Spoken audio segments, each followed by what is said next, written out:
Spoštovane dame in spoštovani gospodje, lep pozdrav v imenu obeh gospodov nadškofov na današnji tiskovni konferenci, na katero smo vas povabili zato, da vam sporočimo pomembne odločitve, ki so se zgodile v cerkvi na Slovenskem, pa da bo zadeva bolj enostavna in praktična. Zaradi velikega števila mikrofonov povabim gospoda nadškofijskega kanclerja, gospoda Lesniko, da pride in glavno sporočilo današnjega dne posreduje pred temi mikrofoni. Sporočilo za javnost. Sveti oče, papež Benedikt XVI je danes v četrtek 3. februarja ob 12. uri določil spremembe v vodstvu Mariborske nadškofije in metropolije. Nadškof metropolit Monsignor Franc Kramberger je pred časom prek apostolskega nuncija v Republiki Sloveniji zaprosil papeža Benedikta XVI, naj ga razreši službe mariborskega nadškofa metropolita. Papež je z današnjim dnem sprejel njegovo pisno odpoved in ga razrešil vodstva nadškofije in metropolije. S tem papeževim dejanjem je škofovski sedež v Mariboru izpraznjen. Kot pa je znano, je za naslednika dosedanjega mariborskega nadškofa papež Benedikt 28. novembra 2010 imenoval monsignorja Marjana Turnška, dosedaj nadškofa koadjutorja tukaj v Mariboru. Po zakoniku cerkvenega prava kanon 409 dosedanji mariborski nadškof koadjutor z današnjim dnem postane novi redni mariborski nadškof. Monsignor Marjan Turnšek je 8. škof, drugi nadškof ordinari na mariborskem škofijskem sedežu in 61. v vrsti lavantinskih škofov. Maribor 3. februarja 2010. Hvala lepa. Sedaj mi dovolite, da na kratko predstavim življenjsko pot našega dosedanjega gospoda nadškofa, doktorja monsignorja Franca Krambergerja, ki se je rodil 7. oktobra 1936 v župniji svetega Lenarta v Slovenskih Goricah. Po osnovni šoli je bil dijak prve gimnazije v Mariboru, kjer je maturiral leta 1954, mašniško posvečenje pa je prejel 29. junija 1960 v mariborski stolnici svetega Janeza Krstnika. Leta 1973 je na Teološki fakulteti v Ljubljani doktoriral. Za mariborskega škofa ga je papež Janez Pavel II. Imenoval 10. novembra 1980, škofovsko posvečenje pa je prijel 21. decembra 1980 v mariborski stolnici. Za škofovsko geslo si je izbral Marijine besede: zgodi se tvoja volja. Nadškof Kramberger si je skozi vsa leta prizadeval, da bi bila cerkev resnična skupnost verujočih in v polnosti znamenje Božje ljubezni v svetu. Poseben poudarek v svoji škofovski službi je namenil skrbi za vzgojo mladih, za družine in skrb za duhovne poklice. V duhu teh treh pomembnih stebrov žive cerkve so v mariborski škofiji potekali 3 škofijski pastoralni zbori. V skrbi za mlade in vzgojo je nadškof Kramberger leta 1992 začel intenzivno pripravo na ustanovitev škofijske gimnazije v Mariboru. Leta 1995 je bil ustanovljen vzgojno-izobraževalni zavod Antona Martina Slomška in 1. septembra 1997 je škofijska gimnazija začela s svojim izobraževalnim delom. Leta 1994 so v Mariboru zaživeli vsi letniki bogoslovja in tudi celoten študij teologije na mariborski enoti Teološke fakultete v Ljubljani. Velik dogodek za slovenski narod, za cerkev na Slovenskem in za nadškofa Krambergerja osebno je bil brez dvoma dvakratni obiski papeža Janeza Pavla II. V Mariboru leta 1996 in 1999 ter beatifikacija prvega mariborskega škofa Antona Martina Slomška ob drugem papeževem obisku 19. septembra 1999. Velike zasluge, da se je delo za beatifikacijo Antona Martina Slomška začeto pred drugo svetovno vojno nadaljevalo in bilo kronano z beatifikacijo, ima prav gospod nadškof Kramberger. Kot vicepostulator pri procesu beatifikacije in pozneje kot mariborski škof in nadškof si je ves čas prizadeval, da bi bil blaženi škof Anton Martin Slomšek tudi dobil mesto v slovenski zgodovini, ki mu pripada. Kot redni član Jugoslovanske škofovske konference se je veliko prizadeval za pastoralno ureditev vprašanja glede župnije Razkrižje. Sveti sedež je ta problem rešil, ko je bil 24. avgusta 1994 škof Kramberger imenovan za apostolskega administratorja delov zagrebške nadškofije, sedaj varaždinske škofije. V okviru Slovenske škofovske konference je opravljal več služb. Bil je tudi 3-krat delegat na sinodi v Rimu. 7. aprila 2006 je papež Benedikt XVI v cerkvi na Slovenskem ustanovil 3 nove škofije in mariborsko škofijo povzdignil v nadškofijo in metropolijo.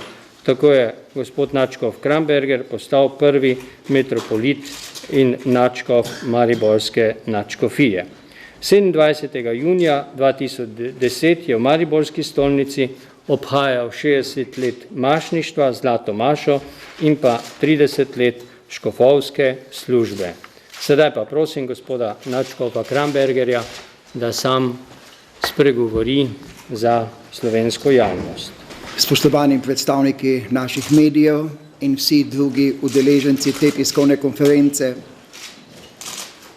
Današnja novica ima svoj začetek v septembru 2008, ko sem na kongregaciji za škofe v pogovoru s prefektom kardinalom Rejem omenil, da se mi bliža 30-letnica škofovske službe in 75-letnica življenja, ko naj vsak škof ordinari po predpisih zaprosi za razrešitev škofovske službe. Takrat sem izrazil željo, naj sveti oče imenuje nadškofa koadjutorja za mariborsko nadškofijo. To sem storil iz 2 razlogov. Prvič, da bi škofovska služba potekala kontinuirano, brez daljšega presledka, kako je bilo po smrti škofa Maksimiljana Držečnika, mojega predhodnika. In drugič, ker nadškof koadjutor s pravico nasledstva ima večje kompetence, saj lahko posamezno področje sprejme v popolno oblast. Tako je bil v začetku leta 2009 imenovan za koadjutorja naše nadškofije dr. Anton Stres, ob koncu istega leta pa dr. Marjan Turnšek, kjer je bil dr. Stres imenovan za ljubljanskega nadškofa metropolita. Oba sta bila imenovana za izrečno pravico ali popolno kompetenco glede gospodarskih, finančnih in sploh materialnih vprašanj v nadškofiji. Tako sem bil do neke mere razbremenjen. Že ob koncu lanskega leta, decembra 2010, sem omenil apostolskemu nunciju Santosu Adbrilo Castelloju, da sem dopolnil 30 let škofovske službe in stopil v 75. leto življenja in da se želim odpovedati službi ordinarija. Po posvetovanju z njim sem prošnjo oddal takoj po novem letu in včeraj dopoldne sem iz nunciature zvedel, da je papež Benedikt XVI prošnjo sprejel in ugodil. To je bilo objavljeno v Vatikanu danes ob 12. uri. Ob tej priložnosti se želim zahvaliti najprej Bogu za 30-letno škofovsko službo, papežu Janezu Pavlu II., da me je imenoval za mariborskega škofa pred 30 leti, papežu Benediktu XVI., da je ustanovil mariborsko metropolijo z 2 novima škofijama v Celju in Murski Soboti in me imenoval za nadškofa in metropolita.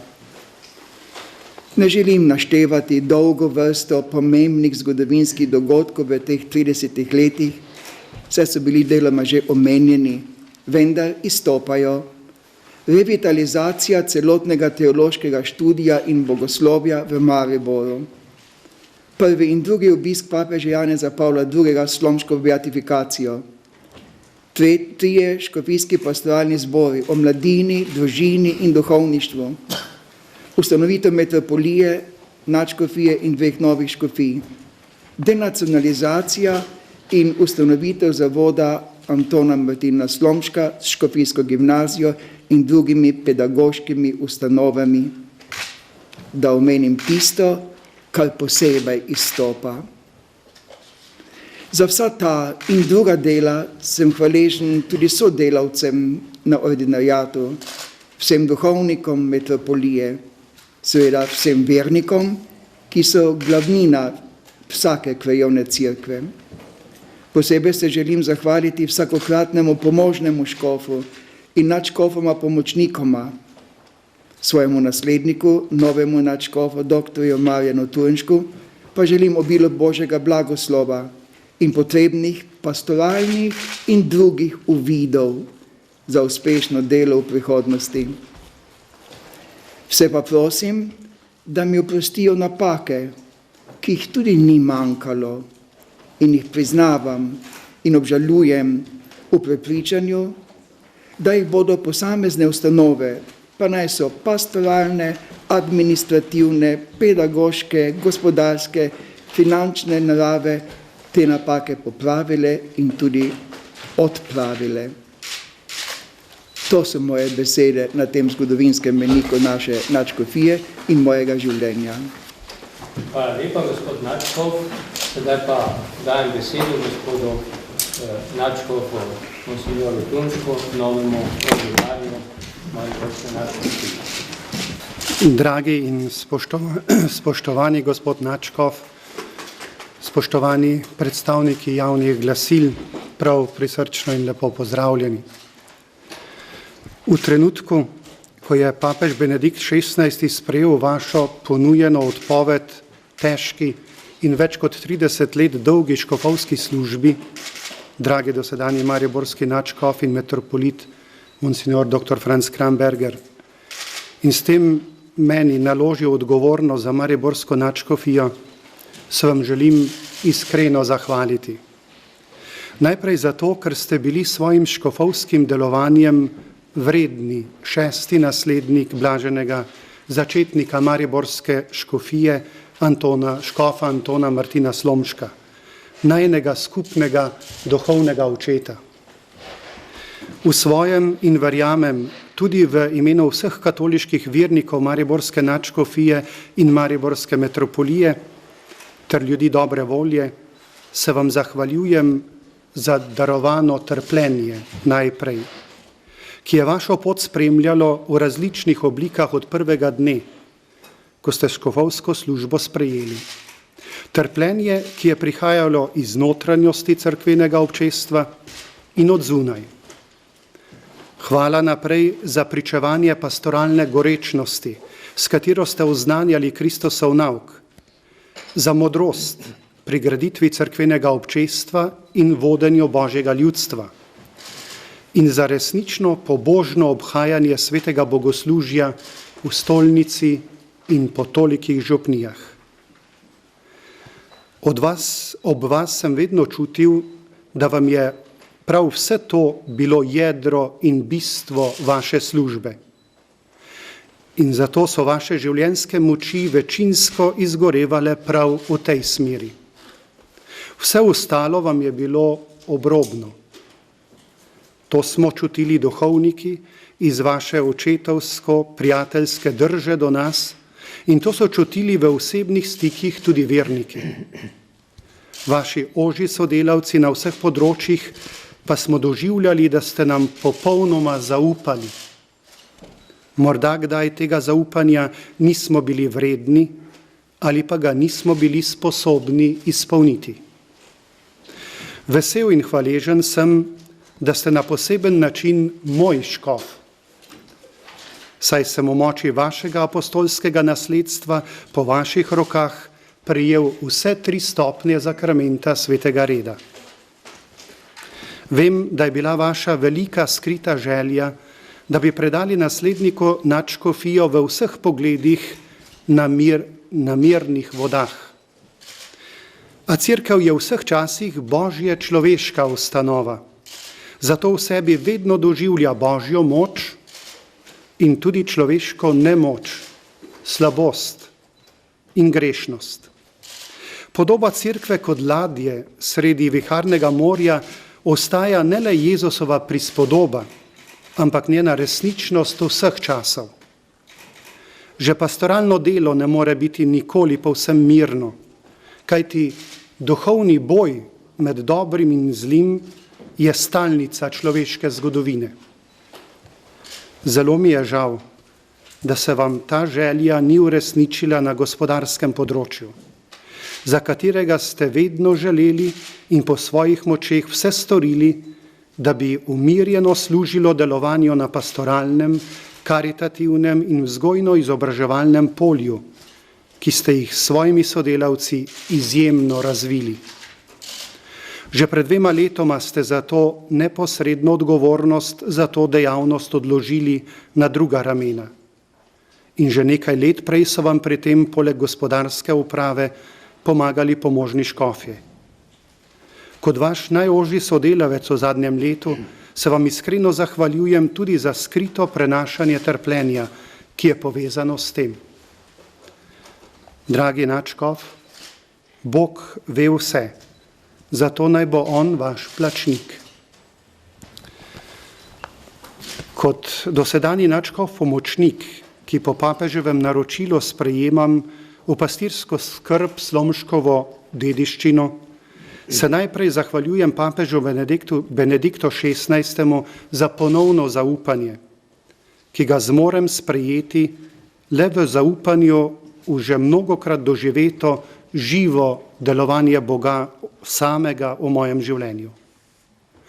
Ker sem bil v zadnjem letu v nadškofiji Maribor poleg druge pomoči odgovoren za področje upravljanja z zemeljskimi dobrinami, kakor je papež zapisal v listini imenovanja, želim kot prvi korak v svoji novi službi izreči iskreno opravičilo vsem malim delničarjem in vsem drugim, ki se ob trenutnem dogajanju čutite oškodovani in prizadeti.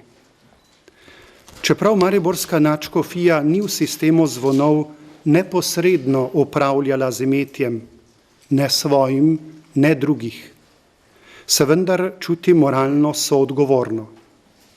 Prevzemam to odgovornost in želim s pomočjo sodelavcev, domačih in tujih, narediti vse, da se najde najugodnejša rešitev. Prav zato se že ves čas kriznega dogajanja z vsemi svojimi močmi trudimo za kar najboljši izhod. Nadškofija se je v ta namen v zadnjem obdobju še dodatno gmotno izpostavila in poklicala na pomoč tuje strokovnjake. Težko je, a z resnično iskrenim prizadevanjem vseh vpletenih si upam upati, da še ni vse izgubljeno. Hkrati pa lahko s to enoletno izkušnjo rečem, da je sicer normalno, da cerkev upravlja svojimi materialnimi dobrinami kot dober gospodar, a naš dosedanji način se je izkazal za cerkev neprimeren in ga bomo v prihodnje preuredili. Tudi ob tem smo znova spoznali, da cerkev tudi v ekonomiji ne sme vedno po isti poti, kakor ostali svet, ampak po poti krščanskega socialnega nauka, ki temelji na evangeljskih vrednotah. Ob tem pa ostaja temeljna resnica, da so cerkev vsi verniki, da so skupaj kot živo telo in da je zato edino prav, da živi in deluje toliko, kolikor zmore celota. In to velja tudi za njene finančne temelje. Večje gotovosti, kot so živi verniki, cerkev kot ustanova ne potrebuje in je tudi ne more imeti. Vsem zaskrbljenim pa želim sporočiti še to, da zaradi nastalih finančnih težav nadškofije nikakor ne bodo v ničemer okrnjeni zbrani prispevki za karitativno in misijonsko dejavnost. Vsa namenska sredstva, ki so se in se še bodo zbirala v te namene, bodo namensko tudi razdeljena. Vsem kanonikom, duhovnikom, redovnikom in redovnicam, bogoslovcem, profesorjem, uslužbencem in študentom enote Teološke fakultete v Mariboru, vsem katoliškim vernikom, še posebej najožjim sodelavcem po župnijah in na ordinariatu, ter v vseh nadškofijskih ustanovah, bolnikom in trpečim v naši nadškofiji, pa ob pozdravu lahko rečem samo, da vam želim po svojih močeh in sposobnostih le služiti. In sem vesel, da smem biti prav z vami Mariborska krajevna cerkev. V kratkem vas bom nagovoril s posebnim pismom in predstavil prednostne naloge v poslanstvo, ki mi je danes zaupano. V upanju na tradicionalno dobro sodelovanje pa pozdravljam tudi vse druge krščanske brate in sestre, vernike drugih ver in verstev, neverne, drugače misleče in vse ljudi dobre volje, prav tako tudi vse predstavnike državnih in mestnih oblasti ter akademskega, kulturnega in drugega javnega življenja. Že nekajkrat sem do sedaj v življenju v bogoslužju izrekel hočem z Božjo pomočjo. Ko se danes počutim zelo majhnega, lahko to samo ponovim. Hvala za pozornost. Hvala, gospod Načkov. Spoštovani, v tem drugem delu naše tiskovne konference boste imeli priložnost, da postavite vprašanje. Bi pa želel in prosil, da najprej postavite vprašanje gospodu Načkovu Krambergerju, če imate za njega vprašanja, in kot ste lahko tudi iz dosedanje predstavitve videli, ni bil v zadnjem času on pristojen za reševanje gospodarskih in finančnih problemov, zato prosim, da tudi na njega ne naslavljate te vrste vprašanja, na katere bo potem v nadaljevanju odgovarjal gospod Načkov Turnšek. Prosim, gospod. Lepo zdrav, ali se lepo izpravljajo nišče. Gospod Načkov, zagotovo mariborsko nadškofije ne zapuščate, a vendar jo zapuščate v enih neprilikih okoliščinah. Kljub temu pa ste dosegli veliko, spomnimo na beatifikacijo blaženega Slomška in pa na številne dogodke, ki so se zgodili tukaj v Mariboru. Kako gledate na njih? Na pretekle dogodke v naši nadškofiji gledam z nekim zadoščenjem, saj so dogodki pravzaprav ne toliko škofa samega, ampak v resnici njegovih sodelavcev in celotne krajevne cerkve. Tako da vsa ta dela, bodi si v pastoralnem ali vzgojnem ali kakršnem koli drugem pogledu, to so dela nas vseh, ker škofija kot taka razumljivo, da presega moči in sposobnosti enega samega človeka. Zato moram gledati na vse te dogodke kot sad dela in prizadevanja vseh nas. Vprašanje, Jagoda Đorđević, Pop TV, ali je odstop oziroma vaša odpoved, ki bi se lahko zgodila šele jeseni, popolnoma prostovoljna, oziroma ali vam je to kdo svetoval? Popolnoma prostovoljna, ker sem že naprej napovedal, sicer pa je itak že so določena pravila, da škof s 75 leti naj da odpoved na svojo pastoralno delo ali škofijo. To napravi vsak škof, nekateri celo prej, 2-3 leta prej. Naprimer, graški škof Weber je kar 2 leti prej dal odpoved. To je razumljivo od vsakega posameznika. Torej, to ni povezano z dolgovi oziroma? Brez dvoma, da ni, ker odpoved je že mišljena bila prej. Prosim, Jarne Kosec, Prijatelj Slovenije. Torej, prosili ste, da napostavljamo vprašanje o gospodarskem položaju parlament. Govorili smo o nekih 60,000 certifikatov. Gospod Kramberger misli, da bo s njegovim odstopom v bistvu na nek način sanirana škoda, ki je zaradi teh dolgov nastala cerkvi. Sanacija teh dolgov je pravzaprav zopet delo vseh teh, ki bodo nadaljevali moje delo. Ni mišljeno tukaj sedaj zaradi odstopa enega škofa, da bo zdaj vse ozdravljeno, ker tudi škof sam ni kriv vseh teh stvari. Še kako vprašanje za gospoda Načkova? Prosim. Ja. Zagotovo bi si želeli, da se poslovite v manj razburkanem času. Ste si sami izbrali ta dan ali bi lahko vendarle še počakali? In pa seveda nas ob tem zanima, kakšno vlogo boste naprej imeli tukaj v Mariboru, če se boste posvetili. Današnji datum je bil izbran v Vatikanu, ko imajo tam svoje seje in ko je papež navzoč in sprejme odpoved, potem se pač to uresniči. Nisem povedal datuma današnjega dneva in sploh nisem v svoji prošnji navajal nobenega datuma. Čemu se boste torej posvetili v prihodnje? Prihodnje se bom posvetil pravzaprav pastoralnemu delu, svojemu novemu nadškofu bom pomagal, kako sobratu v vseh ozirih, koliko bo potrebno, koliko bom zmogel in mi bo zdravje in čas tudi dopuščal. Gospod Merger, ostajate torej v Mariboru. Ali smem vprašati, kaj je po vašem bližje, da Slomšek postane svetnik ali da Cerkev v Sloveniji dobi tu delujočega kardinala? Brez dvoma je več vredno, da dobi naša krajevna cerkev in Cerkev v Sloveniji svetnika, ker vsak svetnik je nekako dokaz pred vesoljno cerkvijo, da so korenine tega naroda zdrave in žive. Medtem ko, kar se tiče kardinala, imate večje države, večje dežele kot je Slovenija, pa nima kardinala. Kardinalska čast ni vezana na kakšne take deželjne dejavnike. Še kako vprašanje? Če ne, potem ta prvi del vprašanj lahko sklenemo in zaključujemo.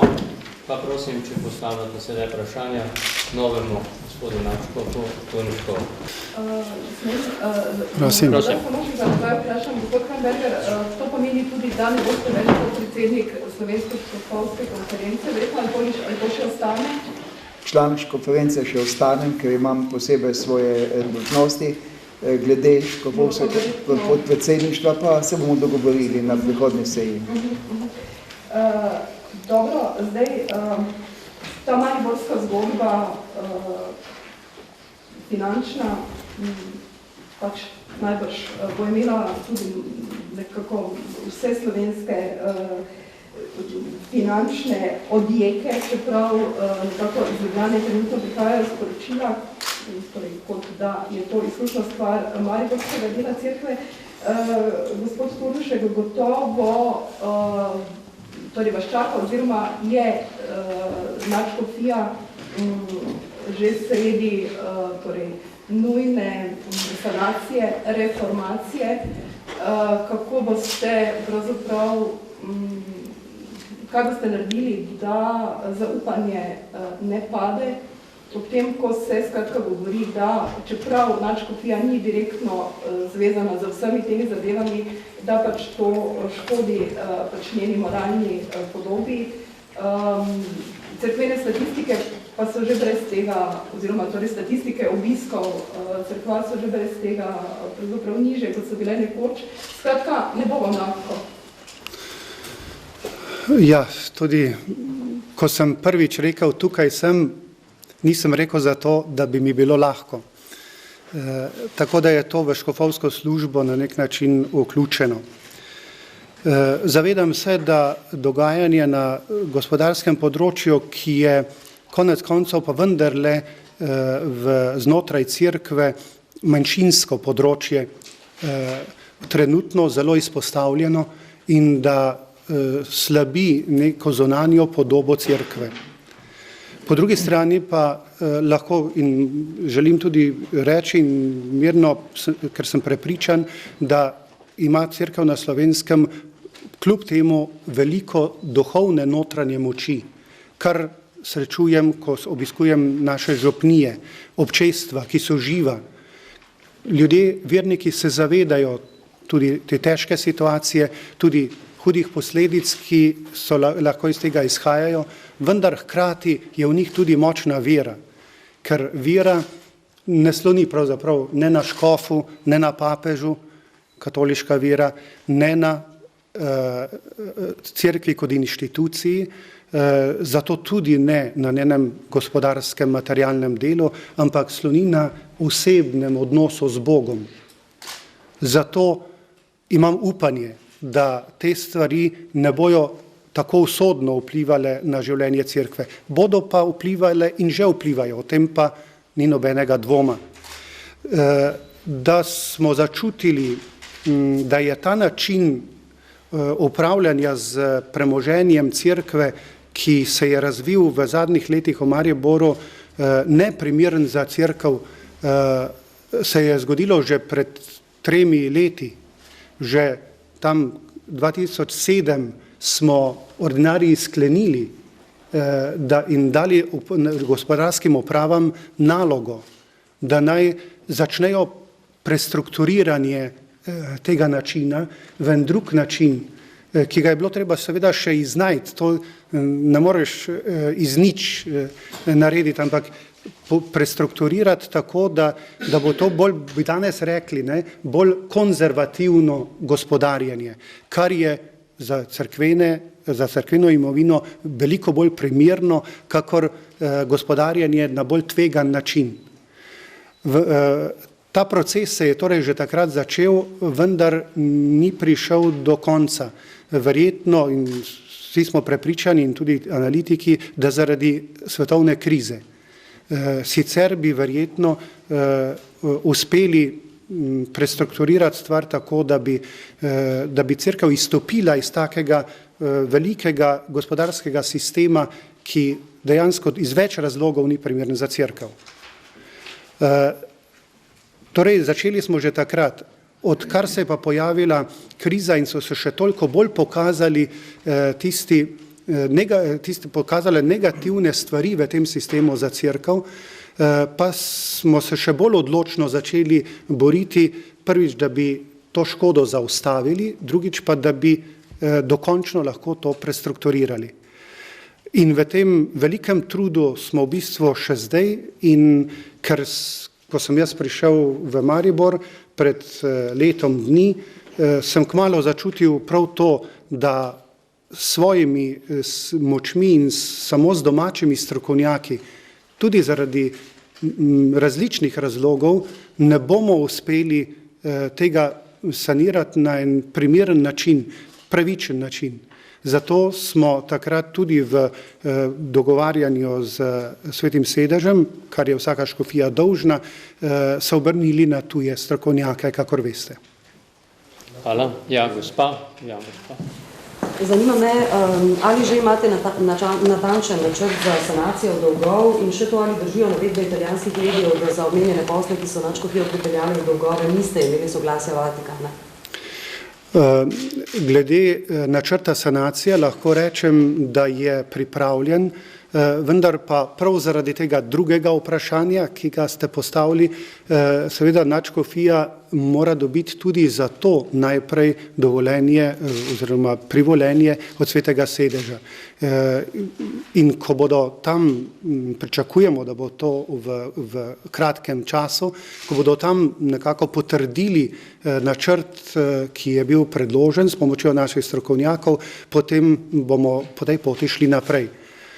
Nažalost pa res moram priznati, čeprav je to stvar notranjega življenja cerkve in v bistvu ni stvar civilne javnosti, da v preteklosti ni poslovanje, to zadevno poslovanje med škofijo Maribor in Svetim sedežem bilo vedno pravilno.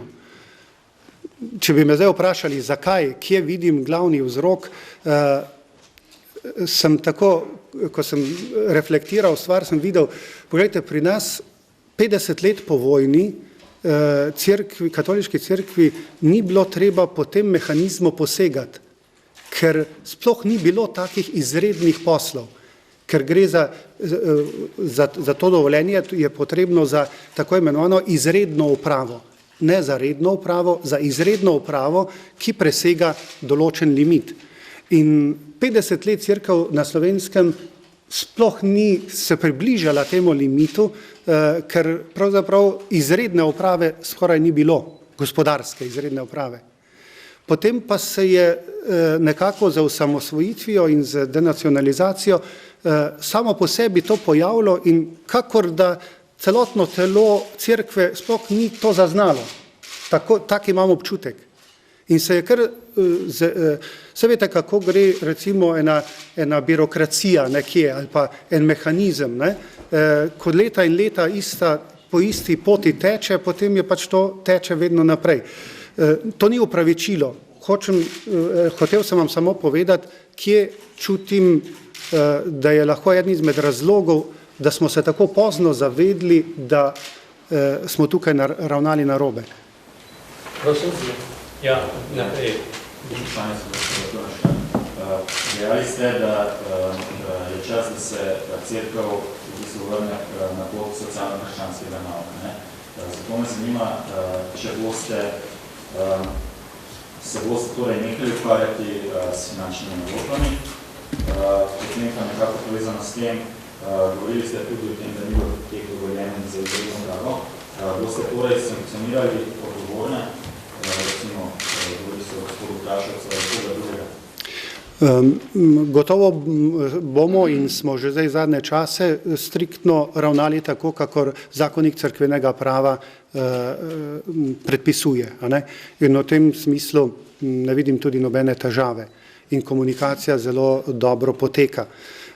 Sankcioniranje samo na sebi pravzaprav ni predvideno po zakoniku cerkvenega prava zaradi teh stvari. Sankcionira pravzaprav Sveti sedež sam lahko, ker javno nekako bdi nad tovrstnim delovanjem škofij. Mislim pa, da je že vsak posameznik, ki je bil vpet v to in nosi svojo osebno odgovornost, že tudi v sebi sprejel sankcije, bi lahko rekel. Gospod Selihovič. Ja, glede finančnih naložb, kot sem rekel, to prestrukturiranje še ni moglo izoblikovati do konca. In se bo, ko bo se trenutno stanje nekako umirilo. Prej ni mogoče, ker je treba reševati z dneva v dan trenutno situacijo. Vsekakor pa mislim, da je iz mojega prejšnjega izvajanja bilo razvidno, da tovrstnih finančnih naložb se gotovo cerkev v okviru svojega gospodarjenja ne bo več šla. Gospod Selihovič. Gospod Mačko, molk je bil precej dolg. Ne bi bilo bolje, da bi se odvali takoj v začetku, ko so se začele špekulacije o pisanju in odolgu mariborske nadškofije, pa zanimivo ljubljanski pomožni škof-kantonjalnik, ki je včeraj odravljal v nagovoru pri Sveti maši v luči dogajanja v mariborski nadškofiji dejal, citiram, če pa človeka prevzame pogled, bogatstvo, dotiček pa je gotovo narobe. Zato se moramo upravičiti ljudem, da bi spet zaupali cerkvi. Menite, da bo to zaupanje težko pridobiti in pa še glede na razsežnosti, ki so se pojavile in ki jo je dobila mariborska nadškofija pri tej stvari, ne bi bilo smiselno, da bi se sestala vsa škofovska konferenca in o tem razpravljala in ali ste o tem že kaj govorili? To je toliko vprašanj, da se niti zapomniti ne moram vseh. Prvič molk. Glejte, ni čisto res, da je bil molk. Pač že na začetku smo naredili eno strategijo, kako bomo ravnali. Namreč poskušajte razumeti, da je gospodarski del nadškofije s tem vpet v neka dogajanja, v neke tokove, žive tokove, ki se vsak dan spreminjajo. In konec koncev so tudi v ozadju poslovne zadeve, ki so poslovna tajnost. Zato smo sklenili, da bomo v procesu ravnali tako, da bo ob vsakem primeru, ko se bo v tem dogajanju nekaj pomembnega zgodilo, čeprav še ne rešitve ali kaj podobnega, da bomo takrat dali izjavo za javnost. In to smo storili, kadar smo nekako skupaj presodili, tudi skupaj s svetovalci, da smo prišli na eno točko, ki jo je vredno posredovati in ki je tudi v samem procesu tako dogovorjena, da drži. Ker sicer se marsikdaj zgodi, da se en dan nekaj dogovoriš, drugi dan pa neki partner v procesu že odstopi od tega. In zato s tem znemirjati ves svet ni nepravilno, pa tudi moralno ne, v samem procesu do partnerjev.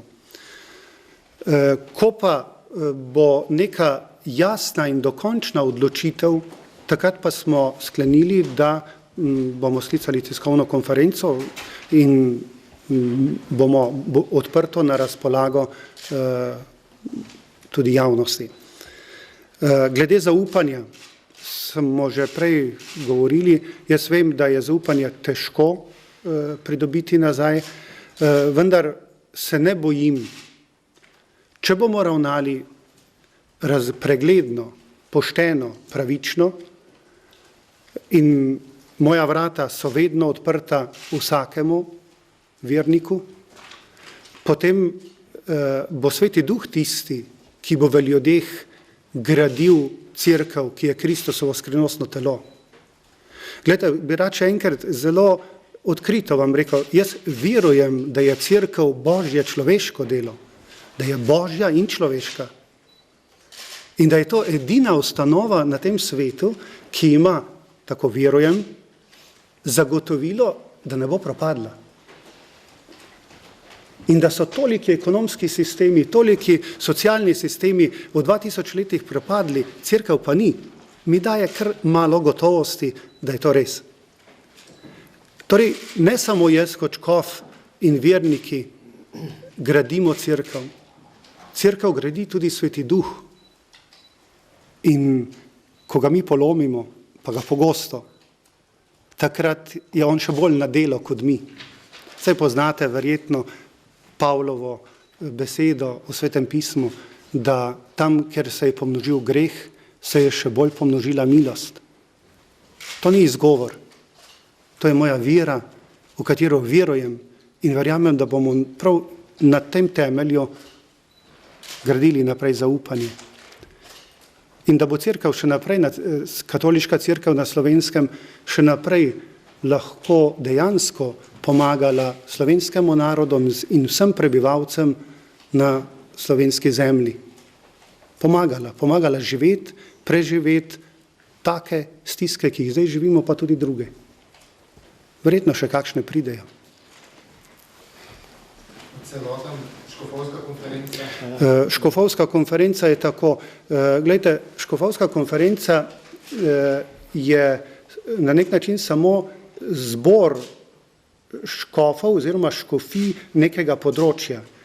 Medtem ko vsaka škofija je popolnoma avtonomna in zato je stvar, ki se dogaja v mariborski nadškofiji, stvar mariborske nadškofije in jo mora reševati mariborska nadškofija sama.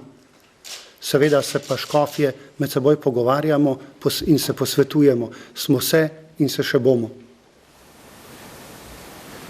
Gospod Nadškof, postavili ste Nadškof v nebu, neprimerni trenutek gledano s človeške strani.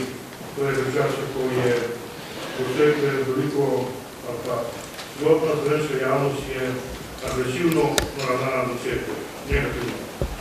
Kako boste, s kakšnimi pobudami boste slušali ta trend, ki je problem slovenske družbe, ni samo cerkve. Druge je v tradiciji neredko politike in smo med seboj protežno sovražno razpoloženi, namesto pozitivno. Kako boste s katerimi dobrimi pobudami boste začeli to stanje, ta bodo do cerkve, ki je tekle v cerkvi sami, med duhovniki, med verniki, laiki, potem bo tudi na odsvet.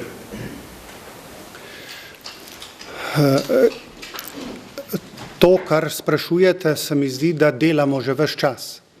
Zato jaz svojega poslanstva tukaj ne vidim kot nekaj izredno in predvsem nekaj novega, ampak predvsem nadaljevanje tega, kar je gospod Kramberger svojimi sodelavci in svojim duhovniškim zborom začel in zelo uspešno do sedaj vodil. Gotovo pa v to vključuje tudi kakšno novo iskanje že dlje časa govorimo o novi evangelizaciji in tukaj bo gotovo eden glavnih izzivov nadaljevati iskanje oblike nove evangelizacije prav v cerkvi na Slovenskem. To pa vsekakor predpostavlja po moje močno povezanost med duhovniki, zato vidim tu eno svojo nalogo in poslanstvo še bolj povezati med seboj zbor duhovnikov naše nadškofije.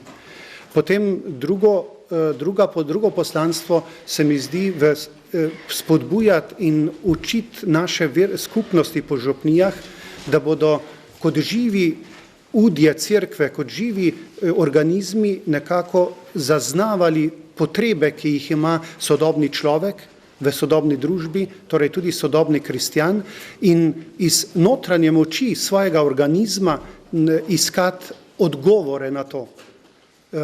In tu vidim, da je nalogo škofa, zelo pomembno nalogo škofa, da ta notranji dialog, to notranje iskanje omogoča, spodbuja in da preko tega potem, preko pastoralne službe in drugih pastoralnih organov izoblikuje nek pastoralni program, nek pastoralni pristop, ki bo primeren vedno znova in znova za naše področje. V tej smeri vidim izredno pomembno področje šolstva. Imamo, hvala Bogu, gimnazijo, imamo nekaj vrtcev po naših župnijah, vendar seveda rešitev ni samo v tem, je pa en delček, da lahko tudi skozi ta segment pomagamo preoblikovati kot kvas slovensko družbo, mentaliteto slovenskega človeka, tudi spomin slovenskega človeka in slovenskega naroda, ki je tudi potrebno očiščevanja. Tako bi lahko našteval še in še teh različnih vidikov, vidim pa predvsem tem v povezovanju občestev skupaj v doživljanju enega organizma in iskanja odgovora na izzive sveta, tako kakor človeški organizem se odzove na to, kar pride v njega od zunaj, na mikrobe, bacile, se odzove sam. In zdravnik mora vprašati najprej telo, kaj potrebuje, mu ne predpiše kar na pamet, ampak mu telo samo pove, kaj potrebuje. Tako čutim, da ima naloga cerkve, da začuti bolezen ali pa potrebo v situaciji, v svetu okrog sebe in na njo.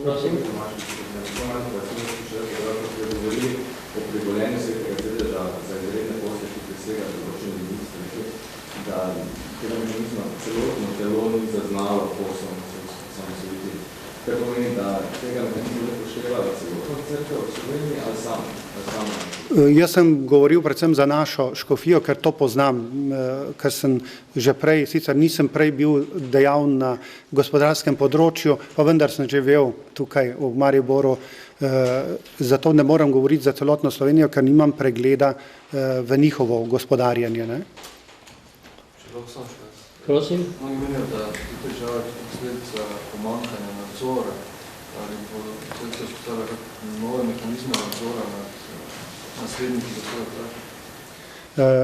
Glejte, mehanizme nadzora pri nas določa zakonodaja in ti mehanizmi so po zakonodaji so tudi do zdaj bili. Zdaj, ali so delovali ali niso delovali, to bojo verjetno ugotavljale tiste inštitucije, ki so za to pristojne. Tako jaz nisem strokovnjak na gospodarskem, finančnem in ne vem kakem področju, zato ne morem tega presojati. Spoštovani, mislim, da včasih lahko zaključimo današnjo tiskovno konferenco. Gradiva boste dobili pri izhodu, gospod Vojinovič vam jih bo izročil. Tisti, ki ste se najavili, da želite, da eden ali drugi od gospodov nadškofov spregovori še v kamero, lahko počakate. Vsem ostalim iskrena hvala za vašo udeležbo in pa nasvidenje prihodnjič. Tako. Gospod nadškof, najprej čestitke za imenovanje v tem trenutku, ki je zelo zahteven. Prvo vprašanje pa bi bilo, omenili ste, da je cerkev pred novo evangelizacijo. Nastalo stanje, katere nove izzive prinaša, jih je že ustvarilo in kako se boste tega lotili? Nova evangelizacija je zame predvsem nova v iskanju novih metod in novega izraza, kako naj cerkveno občestvo danes v enih novih družbenih okoliščinah spregovori na prepričevalen način o Jezusu Kristusu. O tem, da je on še živ, da je od mrtvih stal in da je še delujoč v cerkvi. To mi je glavni izziv. Kje pa vidim, da je razlika, v katero smer bomo morali verjetno iskati te nove oblike in nove izraze, je pa v tem, če je bila v preteklosti naša cerkev večinskega občestva, se pravi, da je večina ljudi, ki živi na naših tleh, prihajala v cerkev, je na nek način bila cerkev, ki je nekako posredovala ali utrjevala vero tistim, ki so prihajali v cerkev, zdaj prostorsko gledano. Ne? Od že nekaj časa pa ni več tako. Je pa cerkev tudi v Sloveniji poklicana, da gre k ljudem ven. Torej prej so v cerkev prihajali ljudje, zdaj pa mora cerkev, ki so tudi ljudje, oditi ven k tistim ljudem, ki so odšli iz takih ali drugačnih razlogov iz občestva. In zdaj, kako tu prvič najti, prebuditi zavestne vernike, da bodo to čutili, da je njihovo glavno življenjsko poslanstvo, ki jim je od Kristusa dano pri svetem krstu in pri birmi, prav to, da gredo k svojemu bližnjemu in mu povedo, da je Kristus od mrtvih vstal in da je tudi za njega to rešitev. Potem pa ga pustijo svobodnega, da se odzove ali ne. Ampak nekdo mora tudi tem ljudem, ki tega niso več slišali ali pa ne doživeli več, povedati, pokazati. Tega mehanizma, kako bi naše župnije to delale, še nimamo in to iščemo in v tem vidim pa pot nove evangelizacije. Vedno še to mogoče, vedno pa sem prepričan, bo nova evangelizacija, ki bo sicer uporabljala vse medije, vsa sredstva, vendar temeljno bo vedno od človeka do človeka. Tako, kakor je Kristus zastavil stvar. Ker samo oseba lahko osebo zagreje, ogreje, prebudi. Ali, kakor je rekel Slomšek, kdor hoče druge vneti, mora sam goreti. In mislim, da je to čudovit moto za novo evangelizacijo. No, sedaj smo priče, veliko ljudi se samo zgraža.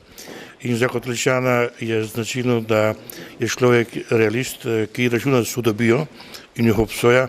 Pa zdaj, kako od tega obsojanja preiti v neko propozitivno držo, kaj bi vi predlagali, o katerih dobrih stvareh pa naj kristjani sami začnejo razmišljati in o njih govoriti? Prvi korak je že to, da ne sovražimo, ne obtožujemo v srcu. Tudi grešnika ne. Kristus ni prišel, da bi grešnika obsodil. Še zlasti pa ne nekoga, ki je sicer narobe delal, pa ni mislil delati narobe ali ni hotel narobe delati. Torej, niti grešnika nimamo pravice obsojati. Ampak se nam pravzaprav mora v srcu smiliti, kakor se je zasmilil Bogu, da je postal človek zaradi tega grešnika. In ko v srcu začnemo ljubiti takega človeka, potem lahko začnemo z njim tudi dialog in mu lahko pomagamo. In potem lahko tudi skupaj iščemo odgovore, kako popraviti škodo, napako, rano, zaceliti rano, ki je nastala. Samo tu vidim korake naprej. Glejte, v materialnem smislu so lahko prizadetosti velike, take ali drugačne skupnosti ali posameznika. Vendar to se bo tako ali drugače popravilo. Zgodovina nas to uči. Vendar notranje človeške rane, ki jih povzroči zavist, jeza, sovraštvo, obrekovanje, upravljanje, te rane so veliko bolj trdovratne. In te nas bodo pestile še dlje časa. Zato vsak dan sproti molim in prosim prav zato, da bi znali z osmiljenim srcem gledati sebe in gledati drugega. Potem bomo našli pravo pot. Gospod Načkov, hvala za ta prvi pogovor. Hvala.